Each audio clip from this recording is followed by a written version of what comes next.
Bonjour.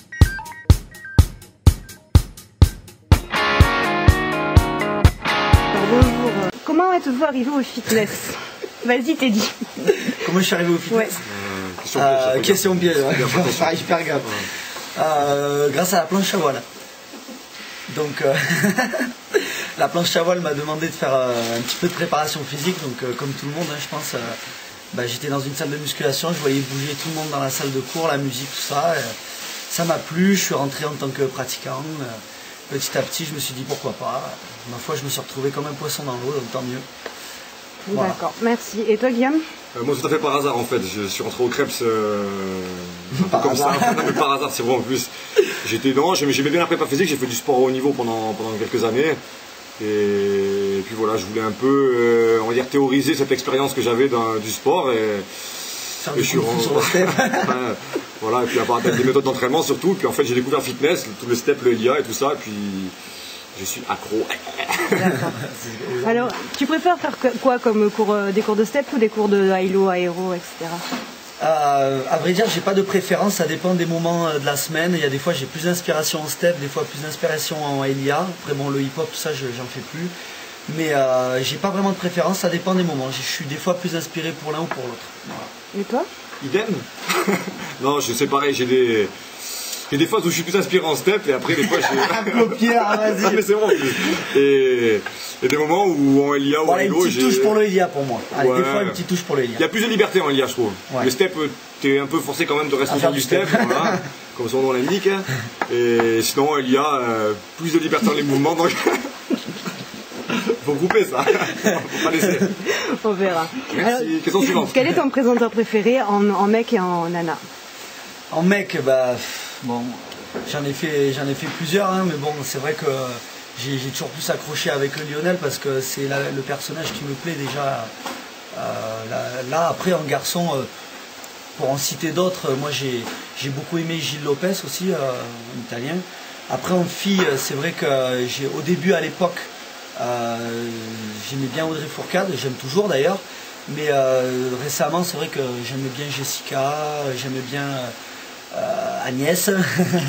Non, j'aime beaucoup Jessica aussi. D'accord, Jessica Esposito. Oui. D'accord. Moi j'aime bien Lionel, en fait j'aime bien le personnage c'est sûr. J'aime bien le côté méthodique et pédagogique on va dire de ses cours, de l'approche de ses cours. Et le style aussi, sa façon de bouger, donc je trouve que c'est un truc qui me correspond assez. Après j'ai des cours un peu plus dansés, c'est pas trop mon truc, j'ai encore du mal on va dire. donc voilà, sinon j'ai fait quelques cours avec Audrey Fourcade, j'ai bien aimé aussi. Surtout le step, plus que CLIA, voilà. D'accord. Alors qu'est-ce que vous pourriez me dire un mot sur Lionel tous les deux? Sur votre formateur en fait? Ma foi, il nous a appris beaucoup, hein. Je pense que grâce à lui on a réussi il nous a donné les bons outils pour qu'on puisse travailler correctement et c'est vrai que d'avoir les outils ça suffit pas, il faut derrière travailler personnellement je pense. Mais ces outils valent de l'or, donc merci, hein, vraiment merci beaucoup. C'est une chance d'avoir pu être formé par lui, je pense. Et toi? Moi, ce que je veux dire, c'est que quand je suis rentré au Krebs, en fait, je savais pas ce que c'était un cours de step ni un cours de LIA. Donc, je ne dois pas dire que je suis rentré pour ça à la base. J'ai découvert ces cours sur place. Et je pense que c'est un peu comme en cours ou à l'école. Tu vois, si tu as un bon prof de maths, tu vas aimer les maths. Si tu as un bon prof de français, tu vas aimer le français. Là, il se trouve que j'ai eu un bon prof de fitness, donc il m'a donné envie d'aimer le fitness et voilà quoi. Et j'aime tout ce qu'il y a autour le fitness, la musique, tout ça, donc clair, et on passe peut-être voilà. Poissons dans l'eau, il y a des poissons dans l'eau. On passe pas mal de temps à faire du son, des remixes, des machins, des CD, voilà. D'accord. Alors. J'ai pas fini. Oh, bah dis donc, mais t'es bavard. Non, mais sinon c'est juste un petit clin d'œil pour Lionel, c'est que j'apprécie le personnage, j'aime ce qu'il est. Déjà à la base. Voilà. D'accord. Alors vous avez créé, tu as créé Time Fitness et toi tu en fais partie aussi, Teddy. Quel avenir vous voyez pour Time Fitness? Déjà l'avenir, ça dépend donc sur quel domaine, si c'est professionnel ou si on s'est développé dans la France ou je sais pas, comment tu vois l'avenir de Time Fitness? Très bien. Oui, déjà accumuler vraiment le plus d'expérience pour être de mieux en mieux, fournir vraiment quelque chose de mieux, ça c'est sûr. Après c'est vrai qu'on a projet de développer, je pense, sur tout le sud déjà, puis après pourquoi pas en France. Après on va se le dire, bon c'est un milieu qui est assez difficile, on ne peut pas s'implanter n'importe où, n'importe comment.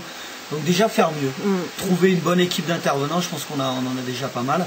Et puis déjà s'améliorer sur l'équipe, sur les cours et fournir quelque chose toujours d'original. Voilà. Moi ce que j'aimerais dire sur Time Fitness, c'est que je répète un peu ce qu'il dit, mais bon, en même temps c'est vrai. Donc, mais au niveau des cours, au niveau de ce qu'on propose aux gens, on essaie de trouver toujours de mettre une petite touche d'originalité, comme aujourd'hui le percussionniste.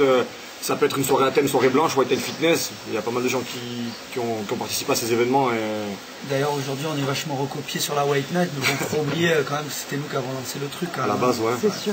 Et sinon, à moyen terme, on va essayer de faire moins de stages en salle, moins de petites salles et vraiment faire deux gros événements. Voilà. Apporter 2 gros trucs, essayer de varier les intervenants aussi, pas toujours avoir les mêmes sur la région. Et essayer de faire découvrir aussi, comme Laetitia aujourd'hui, des nouveaux profs qui bossent super bien. Révéler peut-être aussi à côté des grosses pointures, ce qu'on appelle les têtes de série, vraiment les très bons profs internationaux, révéler d'autres profs qui sont très bons aussi et qui ont le mérite d'être dévoilés à travers nos stages à nous. Qu'est-ce que vous auriez à dire aux membres? Si, parce que déjà toi en premier, on l'a officiellement à la White Night, on va faire un joli parce que tu t'investis quand même pas mal, je trouve. Et c'est la passion, voilà, t'es passionné. Ben voilà, quand on a une passion, on compte pas, nous c'est pareil, on fait des heures et. Non mais tout ce que tu fais, c'est bien quoi, franchement chapeau, hein. Tu communiques tous les événements, tout ça pour nous, pour Guillermo, pour Lionel, pour tout le monde quoi, Perpignan, pour Laetitia aussi. De passionnés, et quand on regarde les retours de stage, les interviews, tout ça, les photos, les vidéos, voilà, on sent vraiment que c'est du bonheur et que les gens ils viennent chercher le plaisir avant tout, et nous c'est important de le savoir quand on fait des stages, ce que viennent chercher les gens en fait. Et donc ça nous permet aussi de progresser.